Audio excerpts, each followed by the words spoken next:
नमस्कार, आप जुड़ चुके वॉइस ऑफ एमपी से और मैं हूं अब्दुल अली ईरानी। हीट वेव चल रही है, नौतपा भी शुरू हो चुका है। गर्मी की वजह से लोगों का हाल बुरा है। आइए बात करते हैं। मेरे साथ मौजूद है डॉक्टर विपुल गर्ग साहब। गर्मी की वजह से किस तरह से मरीजों की संख्या अस्पतालों में बढ़ रही है और क्या परेशानियां लोगों को आ रही है। सर, स्वागत है सर। जी देखिए, गर्मी में केवल गर्म हवा की वजह से परेशानी नहीं आ रही है, बहुत तरह की बीमारियां आ रही हैं। गर्मी के अंदर आमतौर पे खाना और पानी दोनों दूषित हो जाते हैं, जिसमें मुख्य पानी है। पानी भी दूषित हो जाता है, जिस वजह से उल्टी, दस्त, पेट दर्द के मरीज़ काफ़ी आ रहे हैं। और जो बहुत गर्म हवा की चपेट में आ जाते हैं, ज़्यादा समय गर्मी के माहौल में रह लेते हैं, तो उन्हें लू लगने की शिकायत भी हो रही है और बहुत अत्यधिक मात्रा में लू लग रही है, जिसके कि सबसे भयानक रूप में हम उसे हीट स्ट्रोक कहते हैं, जिसमें मरीज़ बेहोश हो जाता है, उसे मिर्गी के झटके, ताड़ भी आने लगती हैं और ऐसे में उसके परमानेंट हमेशा के लिए कोमा में जाने की स्थिति भी बन सकती है।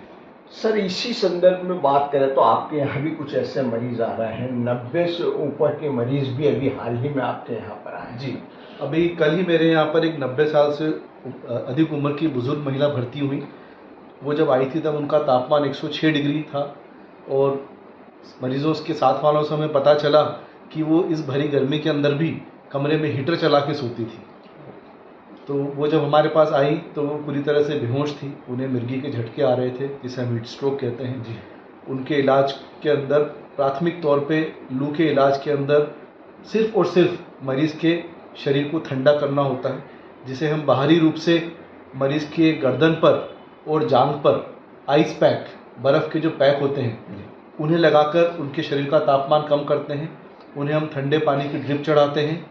इसके अलावा और कोई भी इलाज नहीं देना होता है। अधिकतर देखने में यह आया है कि मरीज़ को तेज़ बुखार देखकर बुखार के इंजेक्शन लगा दिए जाते हैं, पैरासीटामोल के इंजेक्शन लगा दिए जाते हैं, जो कि मरीज़ के लिए जानलेवा हो सकते हैं, घातक हो सकते हैं। इतना तेज़ बुखार देखकर कभी कभी इन्फेक्शन का खतरा मानकर एंटीबायोटिक्स लगा दिए जाते हैं, वो भी मरीज़ के लिए खतरनाक हो सकते हैं। मरीज़ को एसी कमरे में, एयर कंडीशन कमरे में, जहाँ का कि तापमान 20 से 24 डिग्री के मध्य या शुरुआत में शायद और भी कम मेंटेन करना पड़े, ऐसे तापमान में मरीज़ को रखा जाता है। सर, इस वक्त विशेष रूप से बच्चों पर या बुजुर्गों की स्थिति का है तो वो लोग ज़्यादा इसकी चपेट में आ रहे हैं। किस तरह की सावधानियां बरतनी चाहिए और क्या खास उपाय किए जाने चाहिए? सबसे महत्वपूर्ण ये है बच्चों और बुजुर्गों के अंदर खास तौर से, क्योंकि इनका पानी का इंटेक बहुत कम होता है। हम और आप तो समझते हैं, हमें प्यास भी लगती है, मालूम चलता है तो हम पानी पी लेते हैं, लेकिन बच्चों को प्यास का ज़्यादा मालूम नहीं चलता है, तो ऐसे में उनके शरीर में पानी की कमी रहती है। बुजुर्ग को भी प्यास कम लगती है और कई बार उनकी पानी तक पहुंच नहीं होती है तो वो नहीं पी पाते हैं। तो ऐसे में उनको पानी का इंटेक भरपूर मिलता रहे। हम खुद बच्चों को और बुजुर्गों को समय समय पर पानी पिलाते रहें, ठंडा पानी पिलाते रहें और सबसे महत्वपूर्ण, उन्हें घरों के अंदर ही रखें, खास तौर से दोपहर के समय।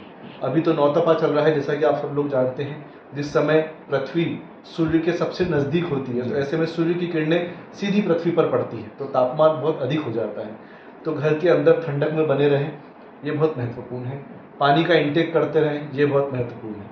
सर, लू लगती है तो किस तरह से तुरंत से इसके लिए क्या कोशिश की जानी चाहिए, क्या ध्यान देना चाहिए? जी, लू के सिम्टम्स के अंदर मरीज़ को सरदर्द चालू होता है, शरीर गर्म महसूस होता है, जी मचलना, उल्टी भी हो सकती है, पेट में दर्द भी हो सकता है।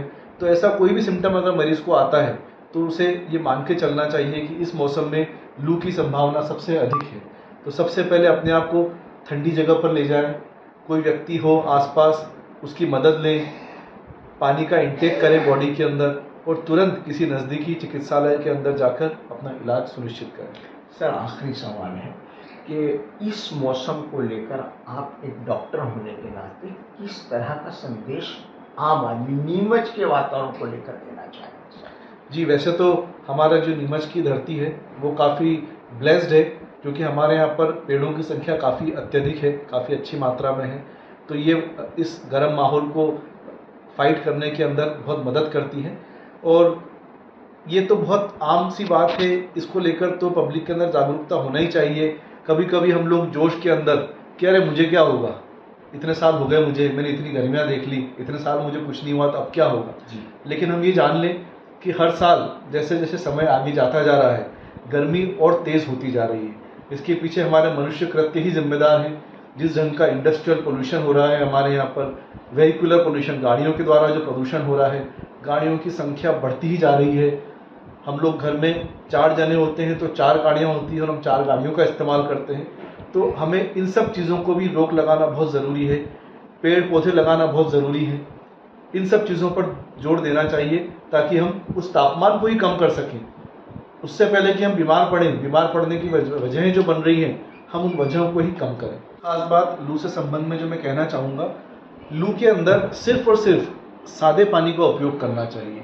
आमतौर पे मरीज को देखा गया है वो ग्लूकोज का पाउडर पीते हैं, ORS का पाउडर पीते हैं, क्योंकि उन्हें मालूम नहीं होता है। किंतु लू के अंदर सिर्फ और सिर्फ सादे पानी का ही उपयोग करना चाहिए, और कुछ भी लेना लू को और अत्यधिक गंभीर बना सकता है। बहुत बहुत शुक्रिया सर।